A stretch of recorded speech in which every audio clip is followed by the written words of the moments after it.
Hi friends, June 5 Thug Life படம் release பண்ணியிருந்தாங்க world வைடா. படம் பார்த்தீங்கன்னா சரியா எதிர்பார்த்த அளவுக்கு போல. படத்தோட ஃபர்ஸ்ட் நாள் விமர்சனமே பார்த்தீங்கன்னா ரொம்ப மோசமா தான் வந்துருந்துச்சு.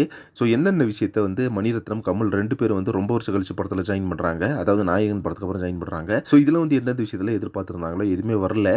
சரியாவே வரல அப்படின்ற மாரி தான் எல்லாருமே ஃபீல் பண்ணி அவங்க ரிவ்யூஸ் சொல்லியிருந்தாங்க. ஸோ எல்லாருமே கமல் சார், எஸ்டிஆர் இவங்க நடிக்கிறத பார்த்துட்டு இம்ப்ரெஷன் ஆனாலும் கடைசியா பப்ளிக் ரிவ்யூல என்ன சொல்லியிருந்தாங்கன்னா, படம் வந்து எதிர்பார்த்த அளவுக்கு இல்ல அப்படின்ற மாரி தான் சொல்லியிருந்தாங்க. ஸோ இதனாலேயே பார்த்தீங்கன்னா கமல் சாருக்கு ஒரு மிகப்பெரிய அளவு டிப்ரெஷன் ஆயிடுச்சு.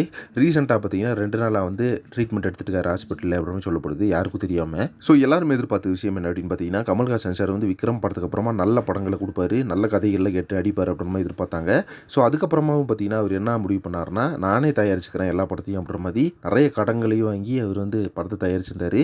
ஸோ இப்போ பார்த்தீங்கன்னா கோபுரம் சினிமாஸ்க்கு கிட்டத்தட்ட ஒரு 30 crores வந்து இல்லை கடன் கட்டணும் அப்படின்ற மாதிரி சொல்லியிருக்காராமா கமல் சார். அது மட்டும் இல்லாமல் அவர் பார்த்தீங்கன்னா ரீசெண்டாக கொடுத்த ஒரு இன்டர்வியூலையும் கிட்டத்தட்ட 48 கோடி வந்து எனக்கு கடன் இருக்கு அப்படின்ற மாதிரி சொல்லியிருந்தாரு. ஸோ இதில் வந்து எல்லாருமே இப்போ சொல்கிற அட்வைஸ் என்ன அப்படின்னு பார்த்தீங்கன்னா, இவர் சொந்தமாக படம் எடுக்காமல் மற்ற ப்ரொடக்ஷன் ஹவுஸ்க்கு நல்ல ஸ்டோரியை கேட்டு நல்ல டேரக்டராக வச்சு படத்தில் நடிச்சாருனாலே இவரோட கடன்லேருந்து மீண்டலாம், பெரிய அளவில் வந்துடலாம் அப்புறம் மாதிரி சொல்லப்படுது. என்னத்தா இருந்தாலும் கமல்ஹாசன் சார் வந்து ரஜினி சாருக்கு முன்னாடியிலேருந்தே நடிச்சிட்டு இருக்காரு.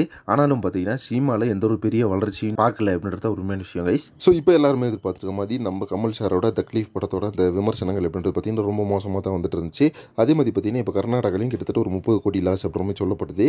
வெயிட் பண்ணி பார்க்கலாம். இன்னும் வந்து இந்த தக்லீஃப் படத்தோட முழு பாக்ஸ் ஆஃபீஸ் விவரங்கள் வந்து என்ன வருது அப்படின்னு சொல்லிட்டு இதை பற்றி உங்கள் ஒப்பீனியன் என்ன அப்படின்றத கமெண்ட் பாக்ஸில் மென்ஷன் பண்ணுங்கள். நெக்ஸ்ட் ஒரு 2 போட்டுறேன். தேங்க்யூ.